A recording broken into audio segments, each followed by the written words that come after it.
오늘 우리에게 주신 하나님의 말씀은 요나서 1장 17절로 2장 10절까지의 말씀입니다. 요나서 1장 17절부터 2장 10절까지의 말씀을 제가 봉독해 드리도록 하겠습니다.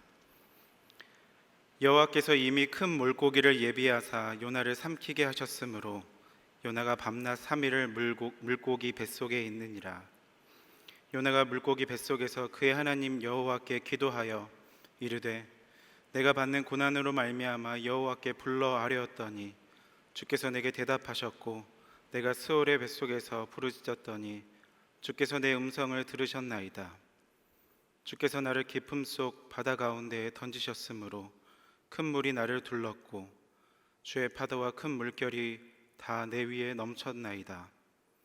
내가 말하기를 내가 주의 목전에서 쫓겨났을지라도 다시 주의 성전을 바라보겠다 하였나이다. 물이 나를 영혼까지 둘러싸오며 깊음이 나를 에워싸고 바다 풀이 내 머리를 감쌌나이다. 내가 산의 뿌리까지 내려갔사오며 땅이 그 빗장으로 나를 오래도록 막았사오나 나의 하나님 여호와여 주께서 내 생명을 구덩이에서 건지셨나이다. 내 영혼이 내 속에서 피곤할 때에 내가 여호와를 생각하였더니 내 기도가 주께 이르렀사오며 주의 성전이 미쳤나이다. 거짓되고 헛된 것을 숭상하는 모든 자는 자기에게 베푸신 은혜를 버렸사오나 나는 감사하는 목소리로 주께 제사를 드리며 나의 서원을 주께 갚겠나이다. 구원은 여호와께 속하였나이다 하니라. 여호와께서 그 물고기에게 말씀하시매 요나를 육지에 토하니라. 아멘. 오늘도 영상으로 또 온라인으로 예배드리시는 사랑하는 주님의 교회 교우 한 분 한 분께 주님의 은혜와 평강을 전합니다. 사회적 거리두기 2단계가 강화되고 이번 주가 확산세의 분수령이 될 수 있다는 소식이 연일 보도되고 있습니다. 우리 모든 주님의 교회 교우분들이 건강관리에 유념하셨으면 좋겠고, 더구나 이제 막 제주도를 통과했다고 들려오는 8호 태풍 바비는 2000년도 이후로 가장 강력한 태풍으로 전망하는 예보들이 들려지고 있습니다. 내일 새벽에는 이 수도권에 직접적인 영향을 미칠 것이라고 하니 여러분들 다시 한번 이 고비를 우리가 지혜롭게 잘 넘어갈 수 있으면 좋겠습니다. 여기 사명을 잃어버린 한 사람이 있습니다. 그 이름은 요나, 작은 비둘기라는 이름을 뜻을 가지고 있는 요나는 우리가 익숙하게 잘 아는 동네 나사렛 근처의 가드 헤벨이라는 동네 출신입니다. 그리고 요나는 아모스와 동시대에 북이스라엘에서 활동했던 선지자입니다. 이 요나는 우리가 아주 어렸을 때부터 들어온 고래 뱃속에 들어간 선지자죠. 성경에는 큰 물고기라고 기록되어 있는데 어떻게 고래로 우리가 그렇게 들었는지는 잘 모르겠지만 어쨌든 요나는 고래처럼 큰 물고기 뱃속에 들어갔다 나온 사람으로 드라마보다도 더 드라마 같은 이야기의 주인공입니다. 그 요나의 이야기가 어떻게 시작됩니까? 어느 날 여호와께서 아미떼의 아들 요나에게 말씀하셨습니다. 너는 저 큰 성읍 니느웨로 가서 멸망을 선포하여라. 사랑하는 여러분, 니느웨가 어떤 도시입니까? 잘 아시는 것처럼 이스라엘뿐만 아니라 주변 나라들을 잔혹하게 압제하고 또 괴롭혀서 중동 지역의 모든 나라가 악의 대명사로 생각했던 나라가 이 아수르였고, 그 아수르의 수도가 바로 이 니느웨였습니다. 그런 니느웨에 죄악이 치달아 올라 하늘의 하나님까지 다다르게 되었고, 그 죄악이 그칠 줄 몰라 주님은 요나를 그 땅에 보내시기로 작정하셨던 것입니다.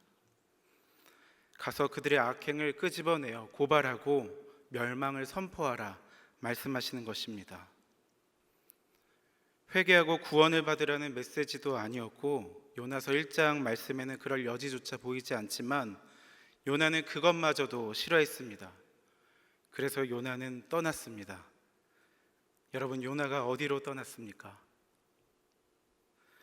니느웨와 정반대, 주님의 손길을 피해 주님의 말씀조차 들리지 않는다라고 생각했던 곳, 주님으로부터 가장 멀다 생각했던 그곳, 오늘날 스페인 남부의 항구 도시로 알려져 있는 다시스로 도망치듯 떠났습니다.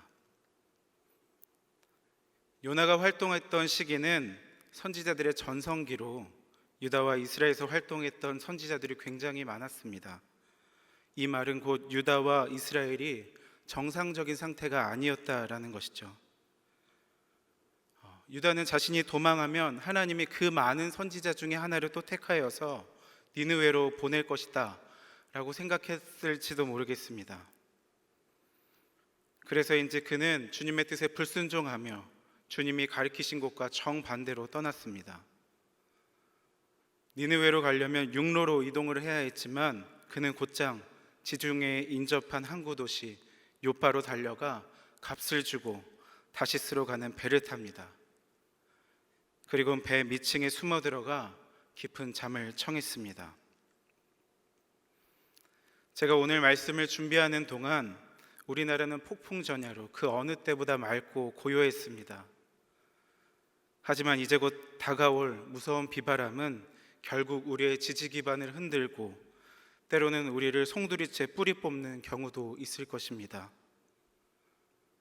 망망대해 가운데 큰 풍랑을 만났던 요나의 배가 그와 같았습니다.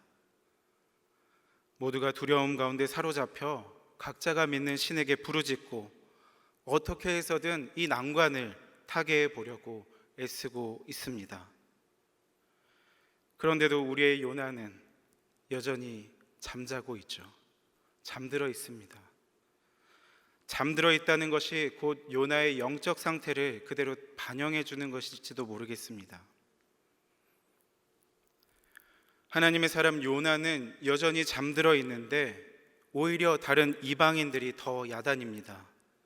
각자의 신을 향해 부르짖고 물건들을 바다에 던지고 난리가 났습니다. 선장이 아직도 잠자고 있는 요나를 향해 고래고래 소리를 치고 나서야 잠에서 깨어났고 결국 제비에 뽑혀 재앙의 원인으로 지목받았습니다. 그때에서의 요나는 자신이 누구인지, 이 재앙이 무슨 연유인지 그들에게 밝히기 시작했습니다. 요나 1장 9절에서 10절 상반절까지 말씀을 제가 봉독해 드리겠습니다. 그가 대답하되 나는 히브리 사람이요 바다와 육지를 지으신 하늘의 하나님 여호와를 경외하는 자로라 하고 자기가 여호와의 얼굴을 피함인 줄을 그들에게 말하였으므로. 여호와의 얼굴을 피했던 요나는 선원들에게 자기 자신을 바다에 던져 주길 청합니다. 하지만 그 일은 너무도 가혹한 일이었기에 많은 사람들은 힘을 다해 최선을 다해 배를 무채 대고자 노를 저어보았지만 그 파도를 감당치 못하고 결국 여호와 하나님께 탄원과 구원을 비는 기도를 올리며 요나를 바다에 던지게 됩니다. 요나를 품은 바다는 이내에 잠잠해졌습니다. 그리고 이것을 함께 경험한 선원들은 모두가 여호와 하나님을 크게 두려워하였고 하나님 앞에 제사를 드리고 평생 동안 하나님을 섬기겠노라 서약했습니다. 여러분, 이 이방인들이 요나보다 훨씬 더 괜찮지 않습니까? 하지만 우리의 관심은 요나죠. 다시금 요나에게로 되돌아오겠습니다. 바다에 던져진 요나는 여호와께서 예비하신 큰 물고기에 삼키우게 되었고 밤낮 3일을 그 뱃속에 있게 됩니다. 결국 주님은 이 요나를 찾으셨고 받으셨던 것입니다. 그리고 오늘 본문은 물고기 뱃속으로 들어간 요나가 깨어 일어나 여호와 하나님께 기도하는 내용입니다. 2절로 4절까지의 말씀을 제가 봉독해 드리겠습니다. 이르되 내가 받는 고난으로 말미암아 여호와께 불러 아뢰었더니 주께서 내게 대답하셨고 내가 스올의 뱃속에서 부르짖었더니 주께서 내 음성을 들으셨나이다. 주께서 나를 깊음 속 바다 가운데에 던지셨으므로 큰 물이 나를 둘렀고 주의 파도와 큰 물결이 다 내 위에 넘쳤나이다. 내가 말하기를 내가 주의 목전에서 쫓겨났을지라도 다시 주의 성전을 바라보겠다 하였나이다.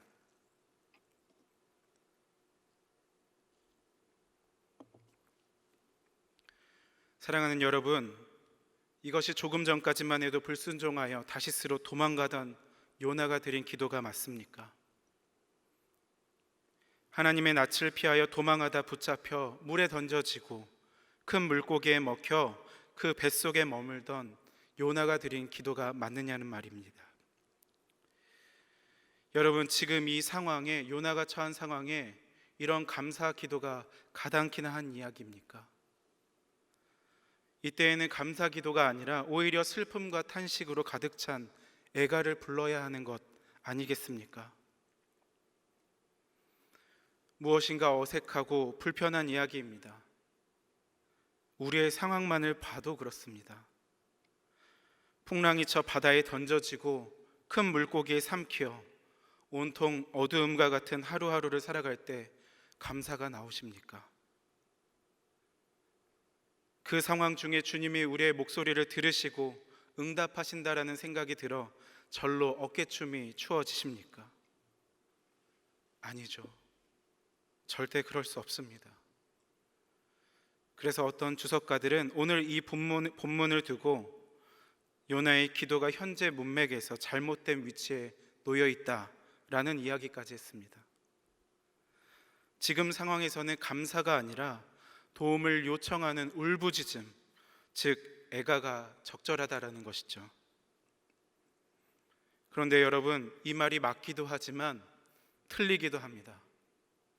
왜냐하면 이 요나를 삼킨 물고기는 우리 주님이 예비하신 것이고 하나님의 구원의 도구이기 때문입니다. 요나 1장 17절 말씀입니다. 여호와께서 이미 큰 물고기를 예비하사 요나를 삼키게 하셨으므로 요나가 밤낮 3일을 물고기 뱃속에 있느니라. 요나는 알았습니다. 이 물고기를 우리 주님이 예비하셨음을 알았습니다. 이러한 믿음의 고백이 있었기 때문에 요나는 감사의 기도를 하나님 앞에 올려드릴 수 있었던 것입니다. 아직 물고기 뱃속이라 구원이 완성된 것은 아니지만 그를 향한 구원이 예비된 이 물고기를 통해서 시작되었음을 알았기 때문에 지금 당장 감사할 수 있었던 것입니다. 사랑하는 여러분, 우리의 삶에 당면한 여러 가지 문제들 앞에 낙심되고 좌절되십니까? 어디를 둘러보아도 마땅한 출구와 해결책이 보이지 않아 그 상황 가운데 하루하루를 살아가고 계십니까? 주님이 예비하신 그 큰 물고기가 우리의 삶에도 분명 있을 것입니다. 당장 우리의 눈앞에는 그 해결책이 보여지지 않고 해결책으로도 보여지지 않고 오히려 그 일로 말미암아 더 큰 난관에 봉착하게 된 것처럼 여겨진다 하여도 주님은 우리 안에 구원의 역사를 시작하시고 마침내 구원을 완성시키실 것입니다. 조금 전까지만 해도 불순종하였던 요나가 어떻게 이토록 찬란한 감사의 고백을 할 수 있었겠습니까? 그것은 어디를 가든 무엇을 하든 우리의 생이 주님의 손바닥 위라는 그 사실을 요나가 인정하였던 것입니다. 시편 139편 7절로 10절까지의 말씀입니다. 내가 주의 영을 떠나 어디로 가며 주의 앞에서 어디로 피하리이까? 내가 하늘에 올라갈지라도 거기 계시며 수월에 내 자리를 펼지라도 거기 계시니이다. 내가 새벽 날개를 치며 바다 끝에 가서 거주할지라도 거기서도 주의 손이 나를 인도하시며 주의 오른손이 나를 붙드시리이다. 20세기 복음주의 신학자 존 스토트가 이야기했듯이 요나는 자신을 추격해오는 천국의 사냥개가 있다라는 것을 온몸으로 경험하고 받아들인 것입니다. 그랬더니 바다 한가운데에서 파도와 물결이 넘치고 에어싸는 상황 가운데에서 주님이 건져 올리셨던 것이죠. 산의 뿌리까지 내려간 것만 같고 그 안에서도 빗장이 채워져서 옴짝달싹 못하는 그 상황 속에서 생명을 구원하신 하나님을 만나 진정으로 감사하며 기도할 수 있게 되었던 것입니다. 사랑하는 여러분, 기도할 수 없을 때 드리는 기도는, 감사할 수 없을 때 드리는 감사는 굉장히 강력한 힘을 발휘합니다. 마찬가지로 찬양할 수 없을 때 드리는 찬양 역시 굉장히 강력한 힘을 발휘합니다. 사도 바울과 실라가 복음을 전하다 빌립보 감옥에 갇히게 되었을 때, 발에 착고가 채워졌을 때 찬양할 수 있는 상황이었습니까? 그런데 이 모든 상황을 뛰어넘어 하나님을 찬양하고 감사하고 기도했더니 기적이 일어났던 것입니다. 이러한 찬양의 시는 드라마틱한 구원 역사를 기록한 성경 곳곳에서 발견할 수 있습니다. 특별히 출애굽 때 홍해를 건너간 후 이 말도 안 되는 기적을 맛본 모세와 이스라엘 백성들이 하나님 앞에서 노래 불렀던 것을 여러분들 기억하실 것입니다. 그것과 유사한 상황입니다. 자포자기할 수밖에 없는 벽같이 느껴지는 상황 속에서 사람의 손으로 능력으로 감당할 수 없는 크고 놀라운 하나님의 구원 역사를 경험하게 될 때, 그 하나님의 임재 앞에 압도되게 될 때 하나님의 백성은 하나님께 경외하는 마음으로 노래할 수밖에 없고 감사의 기도를 올려드릴 수밖에 없는 것입니다. 사랑하는 여러분, 사명을 잃어버린 사명자는 굉장히 비루했지만 우리 주님은 정말 멋지십니다. 순종과 가장 먼 곳 불순종의 끝자리로 도망쳐버린 사명자 요나를, 또 요나 같은 우리를 다시금 구원하시고 회복시키셔서 감사의 찬양을, 그리고 다시금 순종의 자리를 회복시켜 주시는 것입니다. 사명을 받은 우리 또한 그 사명의 가치와 의미를 잃어버릴 때 요나처럼 숨어버릴 수밖에 없습니다. 별것 아닌 것들로 핑계하며 주님으로부터 가장 먼 곳으로 도망쳐버릴 수밖에 없습니다. 그런데 여러분, 사명이라는 것은 결코 우리 자신이 감당하는 것이 아닙니다. 명을 주신 분이 누구십니까? 우리 하나님 아니십니까? 하나님께서 하시는 일입니다. 하나님께서 우리를 통해 행하시는 일이십니다. 그러니 일의 결과 역시도 우리가 아니라 하나님께 달려있는 것이죠. 우리는 우리를 사용하시는 주님 앞에 그저 감사함으로 몸과 마음을 내어드리는 것입니다. 그렇게 순종의 마음을 먹게 될 때 주님이 우리와 함께 하시며 우리에게 감당할 힘을 주시는 것입니다. 물론 사명을 잃어버린 자들에게는 하나님의 크고 두려운 심판이 있을 것입니다. 앞에서 말씀드렸던 것처럼 요나에게도 역시나 큰 폭풍의 심판이 있었습니다. 그러나 요나를 수월의 뱃속까지 끌어내린 이 심판은 요나를 죽고 망하게 하려고 주어지는 것이 결코 아닙니다. 큰 물이 두르고 파도와 물결이 덮어버리는 것 같은 상황 속에서도 우리 하나님께서 허락하시는 것만큼 주어지는 것입니다. 이것은 결국 회복으로 가는 징검다리이고 다시금 사명으로 나아가는 지름길인 것입니다. 요즘 여러 가지 사회 문제들이 늘어가고 복잡하여지고 혼란스러워지면서 하나님의 뜻이 무엇인지, 하나님의 뜻이 어디에 있는지 구하는 사람들이 많이 있는데요, 이러한 문제들을 너무도 손쉽게 사탄의 관계로 해석하는 이들 또한 늘어나고 있습니다. 그런데 여러분, 정말 그것이 맞는 말입니까? 그렇다면 우리가 믿는 하나님은 대체 뭘 하고 계시는 분이십니까? 하나님께서 당신의 백성을 고난과 시련 앞에 무관심하게 방관하고 유기하고 악에게 제 자식을 내어주시는 그런 분이십니까? 하나님이 그렇게 무력한 분이십니까? 우리 하나님은 그렇게 못된 계모와 같은 하나님이 아니시고 그렇게 무력하여 악에게 쩔쩔매는 하나님도 아니십니다. 사탄도 마귀도 악한 영들도 감히 우리를 침몰치 못할 것입니다.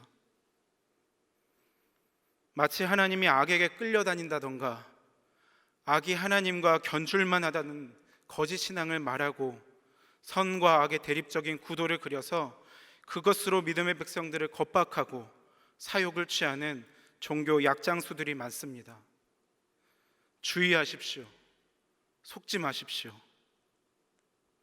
어두움은 빛 대신 하나님 앞에 꼬리조차 남기지 못한 채 소멸되고 말 것입니다. 우리는 그런 빛 대신 하나님을 믿는 빛의 사람들입니다. 로마서에서 무엇이라 말씀하고 있습니까? 사망이나 생명이나 천사들이나 권세자들이나 현재일이나 장래일이나 능력이나 높음이나 기쁨이나 다른 어떤 피조물이라도 우리를 우리 주 그리스도 예수 안에 있는 하나님의 사랑에서 끊을 수 없으리라.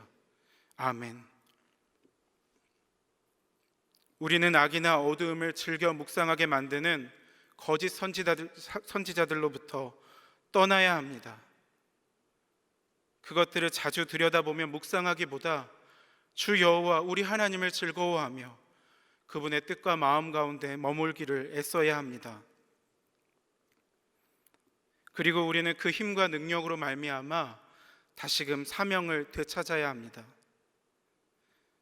주님이 우리에게 힘 주시고 우리를 회복시켜 사명의 자리 가운데로 인도하실 것입니다. 감사의 기도를 잃어 날개가 부러진 것처럼 추락하는 우리의 마음에 주님이 찾아오시고 우리를 잡아 일으켜 날아오르게 하실 것입니다. 헛된 우상을 섬기는 많은 사람들은 이러한 상황 속에서도 여전히 갈 길을 몰라 헤매겠지만 우리는 주님의 은혜를 기억하고 감사하며 주 앞에 예배하게 될 것입니다. 왜냐하면 구원은 오직 여호와 하나님께 속한 것이기 때문입니다. 설령 우리의 상황이 하박국 선지자가 고백하였던 것처럼 무화과 나무가 무성하지 못하고 포도나무에 열매가 없고 감람나무에 소출이 없고 밭에 먹을 것이 없고 우리의 양이 없고 외양간에 소가 없을지라도 우리는 여호와 우리 구원의 하나님으로 말미암아 기뻐할 수 있습니다. 주 여호와는 우리의 유일한 힘이 되시기 때문에 그렇습니다. 하나님이 우리와 함께 하시면 우리는 우리 앞에 산적한 문제들 앞에서도 우리가 소원하는 모든 것들이 뜻되지 않는 그런 상황 속에서도 여호와 하나님을 기뻐하고 감사할 수 있습니다. 며칠 전 저희 아내가 어떤 사모님이 지으셨다라는 책을 읽고 큰 감동을 받았다라며 제게 읽어보라고 책을 건네주었습니다. 사모님은 가난한 부교역자와 결혼하여 살던 중 남편 목사님이 섬유 근육통 증후군이라는 희귀병 진단을 받아 섬기던 교회에서 사임하게 되고 또 요양한 후 새 사역지에 부임하게 되었지만 또 건강상의 이유로 사임하게 되고 이러한 일들을 끊임없이 반복하는 동안 큰아들마저 마음의 병을 앓아 두 사람을 간병하며 살림과 생계를 짊어져야 했던 분이십니다. 지금은 남편 목사님과 아프고 힘든 사람들을 위한 교회를 세워서 함께 살아가고 계신데 사모님께서 남편 목사님께 쓴 삶의 이야기 한 대목을 읽어드리도록 하겠습니다. 다음날 저녁 나는 돈 10,000원을 들고 저녁거리를 사러 집을 나섰어요.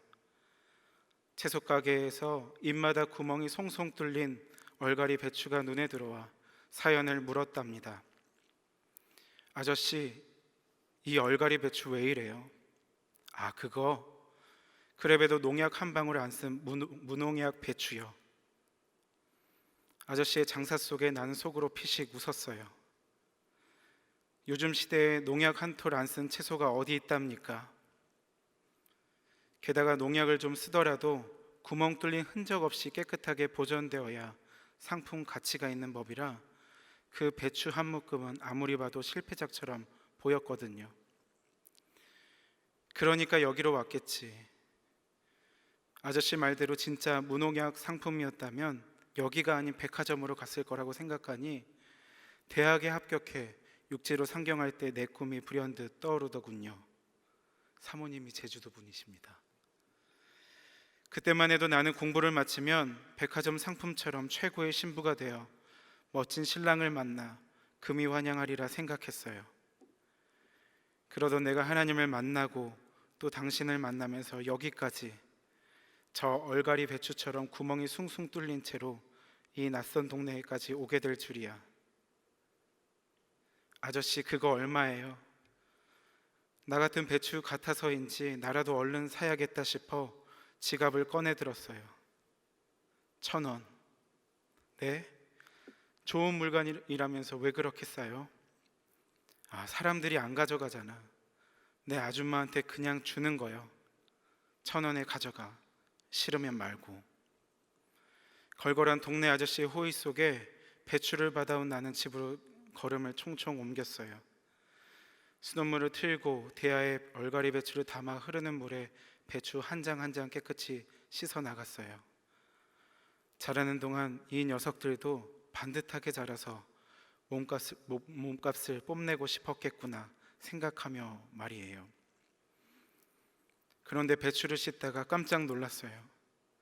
글쎄, 배춧잎에서 조그만한 달팽이 한 마리가 툭 튀어나오는 게 아니겠어요? 다시 다른 잎에서도 달팽이가 툭. 그제야 채소가게 아저씨 말이 믿어지더군요. 진짜였네. 이 얼갈이 배추에 농약을 한 방울도 안 썼다는 게 진짜였어. 그래서 배춧잎에 구멍이 날 수밖에 없었어. 그런데 그 순간에 바람처럼 내 귓가에 스치며 들려오는 하나님의 음성. 너희도 진짜란다. 너희도 진짜 내 자녀다. 너희의 구멍난 상처를 봐라. 그날 저녁 얼갈이 배추 된장국을 정성껏 끓여 먹으며 생각했어요. 우리 가는 길 비록 더 힘들어지고 더 가난해지더라도, 그래서 우리 몸에 구멍이 몇 개 더 뚫린다 해도 우리도 그 배추처럼 하늘에서 주는 비와 햇살 외에는 다른 건 먹지 말고 끝까지 무공의 배추로 살아남았으면 좋겠다고. 부디 쓰임받는 그날까지 당신과 나 잘 견뎌주기를. 이 책을 받아 읽는데 저희 아내가 또 끼워둔 메모 하나가 툭 떨어졌습니다. 사실 아직 저희 아내에게 동의를 구하지 않았는데 이해해 주리라 믿고 읽겠습니다. 그곳에는 짧게 몇 마디가 적혀 있었습니다. 책을 읽는 내내 한편으론 두려운 마음이 들었다. 힘든 일이 내 삶에 닥쳐올까 봐. 하지만 어떤 상황이든 주어진 오늘 하루에 감사함으로 주님과 동행하며 살면 그것으로 충분한 삶이라는 것을 깨닫게 하신다. 진짜가 되자. 저 결혼 잘했죠. 말씀을 마무리하겠습니다. 사랑하는 여러분, 불순종한 요나는 죽을 수밖에 없는 운명이었습니다. 하나님의 사명을 외면하고 도망간 이에게 다른 어떤 말이 필요하겠습니까? 하지만 그럼에도 불구하고 하나님은 아무런 공로가 없는 요나를 다시 부르십니다. 그리고 다시 한번 사명자로 세워 기회를 주십니다. 그리고 역시나 아무 공로가 없는 폐역한 땅 니느웨 백성에게로 보내어 그들을 구원하십니다. 이 두 이야기 사이에는 하나님의 놀라운 구원 역사를 노래한 요나의 기도가 있었습니다. 요나가 기도할 수밖에 없었던 이유는 보잘것없는 구멍난 그의 삶에 너무도 부끄럽고 초라해 도망칠 수밖에 없었던 그의 삶에 다가오셨던 주님이 계셨기 때문입니다. 그 주님은 요나의 구멍난 마음을, 또 우리 안에 구멍난 마음을 어루만지시며 다시금 감사를 고백하게 하시고 회복으로 새 소명의 자리로 인도해 주실 뿐만 아니라 우리를 진짜가 되게 하실 것입니다. 사랑하는 여러분, 삶이 버거우십니까? 집채만한 풍랑이 우리를 잠식시키는 것 같아 두려우십니까? 괜찮습니다. 여러분, 괜찮습니다. 풍랑보다 크신 하나님이, 우리의 그 문제보다 크신 하나님이, 그 멋진 하나님이 바로 우리의 아버지이십니다. 또 그 아버지께서 이미 큰 물고기를, 구원의 도구를 준비해 두셨습니다. 두렵고 무섭다면 아버지를 찾아보십시오. 아버지의 손을 잡으십시오. 손을 잡는 것만으로도 여전히 두렵다면 우리 아버지 품에 안기십시오. 이것은 3살짜리 저의 둘째 아들 하일이가 저에게 가르쳐준 하나님 이용법입니다. 그렇게 아버지를 찾고 아버지의 손을 잡고 그 품에 안기게 될 때 하나님께서 우리의 힘과 능력이 되어 주실 것입니다. 감사의 기도를 통해 상황을 뛰어넘고 소망의 자리를 회복해 결국 진짜 그리스도인으로 빚어져 가는 저와 여러분으로 우리 하나님께서 세워 주실 것입니다. 이것이 오늘 함께 예배드리는 우리를 향한 하나님 아버지의 뜻입니다.